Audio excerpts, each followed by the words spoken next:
Hello everybody, it's Lisa with Quilting in the Valley. Welcome to our Westerly Rulerwork Sampler Quilt class. We are going to do 4 very simple quilt as you go Westerly Rulerwork quilt squares with this lesson.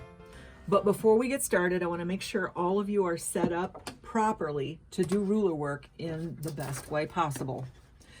It can be a big hassle if you are not set up properly. So one of the most critical things is that your machine is set up with a flat surface.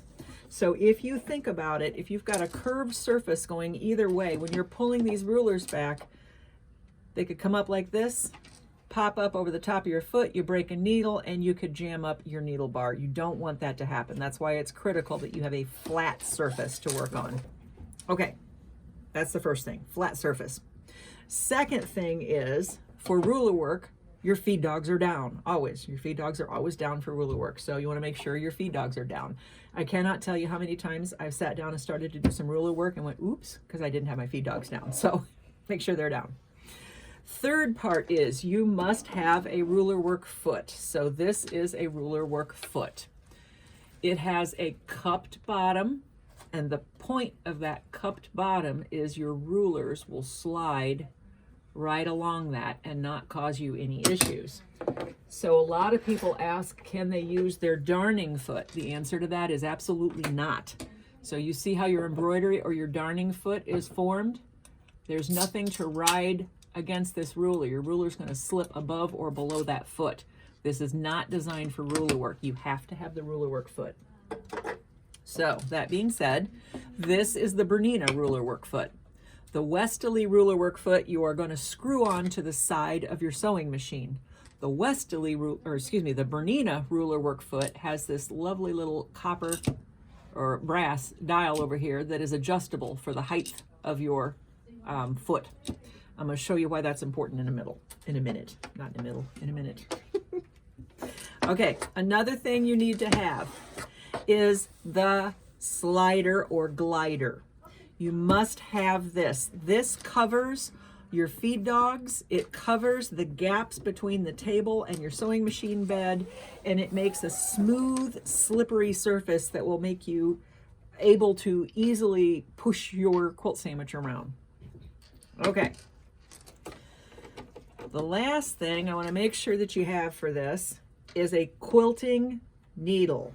So this needle is a quilting needle.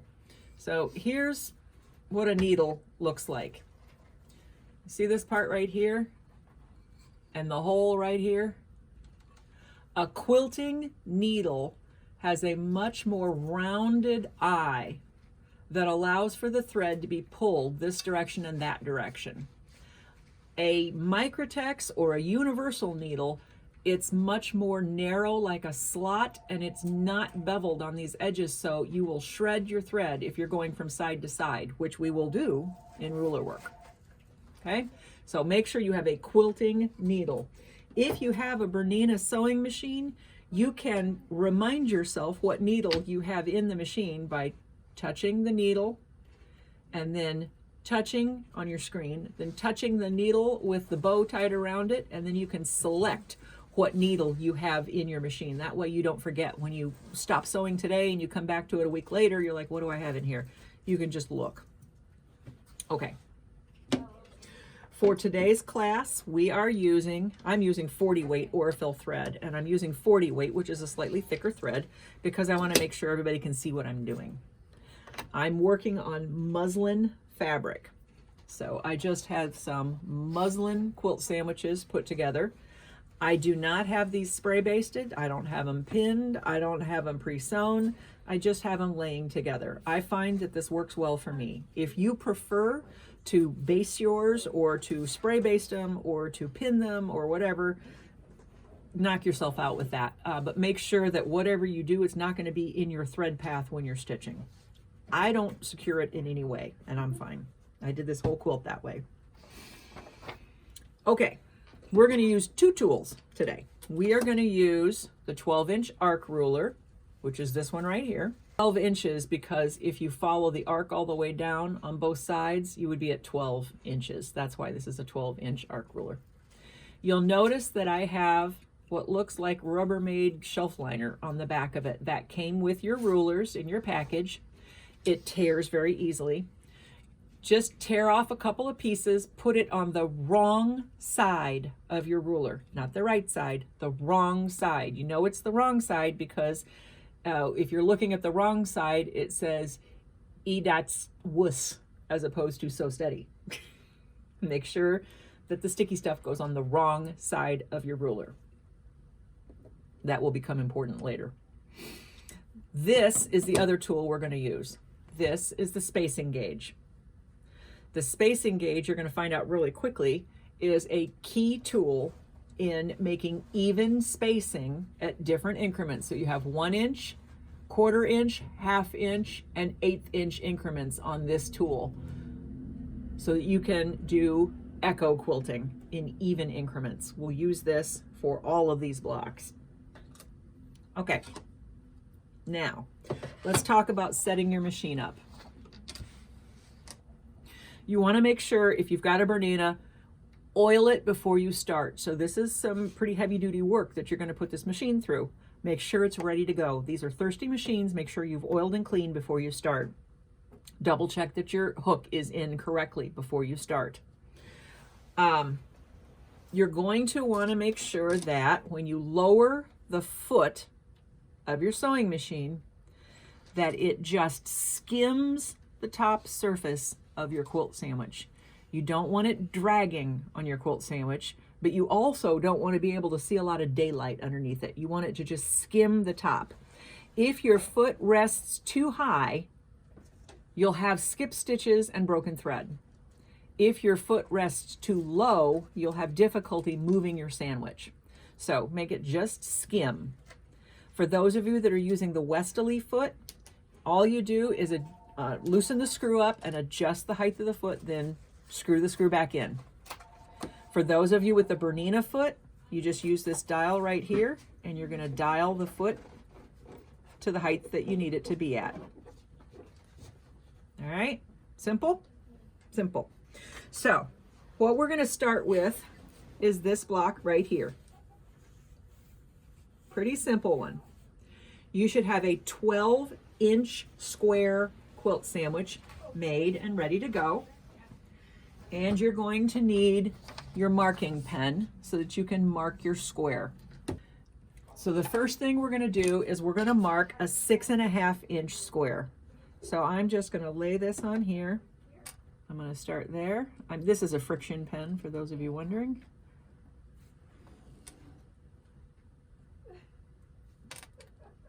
Right to there, and 2, 3, 4, 5, 6.5 to there. And I'll just pop that around there, line up on that 6.5 inch line. 2, 3, 4, 5, 6.5 inch line. So I'm right there.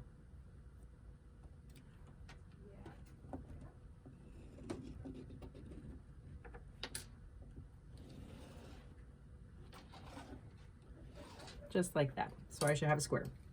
When you start to do this quilting, you'll note that your needle and your stitching is going to come right smack dab in the middle of your foot. The distance from your needle to the outside of the foot in any direction is 1/4 inch. And you're going to know why I'm telling you that in just a second. To start ruler work quilting, you're going to hold on to your top thread with your left hand. You're going to needle down and needle up, and you'll see there is my bottom thread just pulled up. It's helpful to have a pair of tweezers in. So now I have both of my threads pulled to the top. Why is that important? If you don't do that, you'll have a thread booger on the bottom of your sandwich, and you don't want that. So we're going to pull these threads up to the top so it's clean on the bottom and the top. We'll bury these threads later. Now, one of the key components of ruler work is you are moving the fabric in multiple directions. I'm going to sew the length of this drawn line. Remember when I told you that the needle was a 1/4 inch away from the outside edge of the foot? The ruler is lined up against the outside edge of the foot. That means that the ruler has to be a 1/4 inch away from my drawn line. So if I take my space gauge and I put that 1/4 inch right on that drawn line, I will butt my ruler up against that space gauge, and that makes sure I'm going to have a straight line going all the way down. So now that I've done that, I'm going to put my hands flat on the surface, and I'm going to let the ruler do its work. I'm pushing the whole sandwich against the foot. Make sure you have your machine set to stop needle down.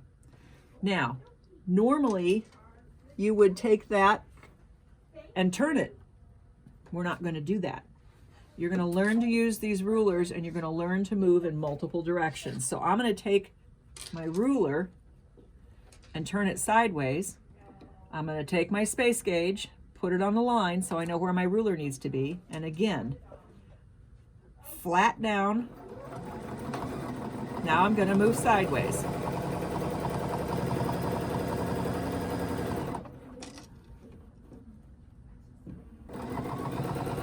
I'm going to stop needle down in the corner. And now I'm going to take my ruler and go up. So this time I'm going to sew what's going to feel like backwards. I'm going to pull the sandwich next to me. Again, hands flat.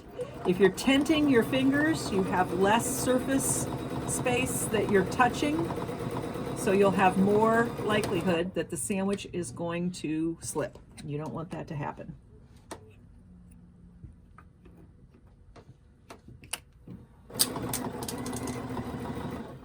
Okay, now I'm going to turn my ruler sideways again. Use my spacing gauge. Hands flat, and now I'm just going to move the whole thing this way.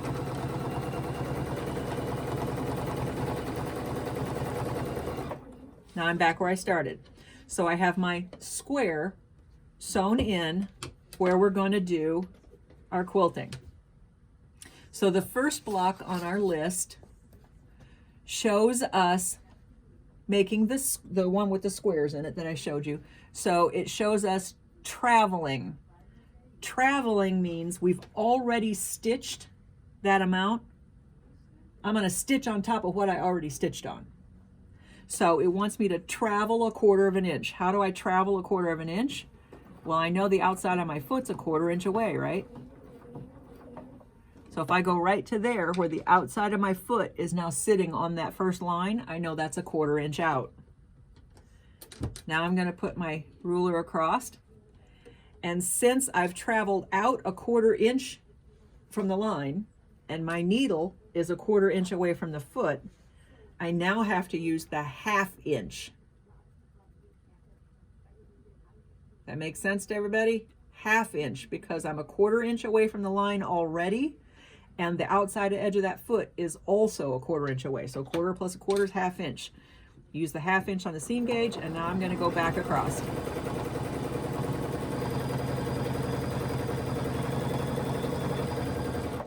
Now I'm at my previous line. Now I want to travel a full inch. Again, I'm just, you can use the ruler if you want to, but you don't have to. And yep, we're right there, maybe one back. There we go. Okay, so now I'm using the inch space gauge. I'm spacing it an inch. I'm going to go back across.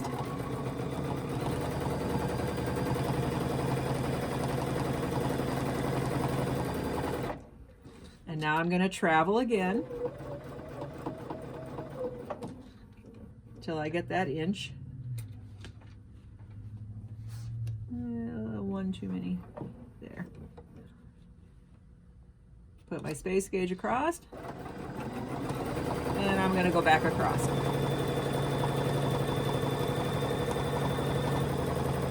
Okay, so you're going to complete that all the way down. So do inch, inch, inch, inch till you get to the bottom.